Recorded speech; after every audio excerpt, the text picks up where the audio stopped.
নমস্কার বন্ধুরা, অনিতা রান্নাঘরে তোমাদের স্বাগত। আজকে আমি এই কাবলি চানার রেসিপি করব। তো এটা ভিজিয়ে রেখেছিলাম আমি, এবার আমি রেসিপিটা বানাবো। তেল গরম করে নিয়েছি, এর মধ্যে জিরে আর গরম মশলা তেজপাতা দিয়েছি। বন্ধুরা এবার পেস্ট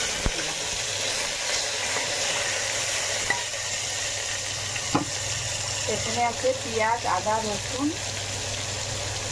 বাটা আর টমেটো। বন্ধুরা আমি এখানে মশলা নিয়ে নিয়েছি, হলুদ, ধনে, জিরে গুঁড়ো, লঙ্কা গুঁড়ো আর গরম মশলা। বন্ধুরা এগুলো ভাজা হয়ে গেছে, পেঁয়াজ, আদা, রসুন, টমেটো ভাজা হয়ে গেছে। এবার এর মধ্যে মশলাটা দিয়ে দেবো। লবণও আছে এর মধ্যে, অল্প একটু জল দিয়ে দেবো।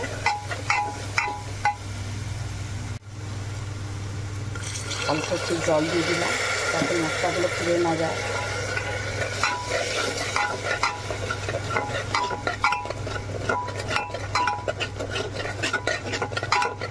ভালো করে কষিয়ে নেব।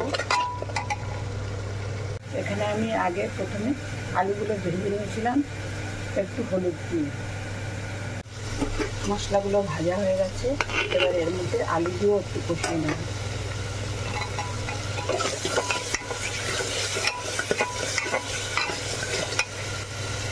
বন্ধুরা এবার এর মধ্যে এই চানাগুলো দিয়ে দিলাম, ভেজানো চানাগুলো একবারে আমি করে নেব।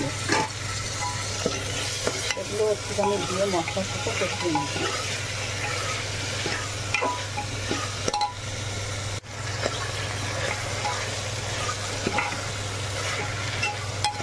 বন্ধুরা এটা ভালো মতন করে কষানো হয়ে গেছে আমার।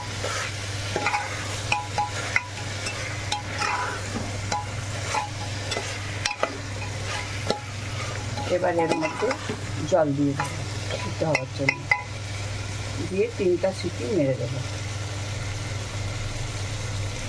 এবার এর মধ্যে জল দিয়ে দিচ্ছি আমি।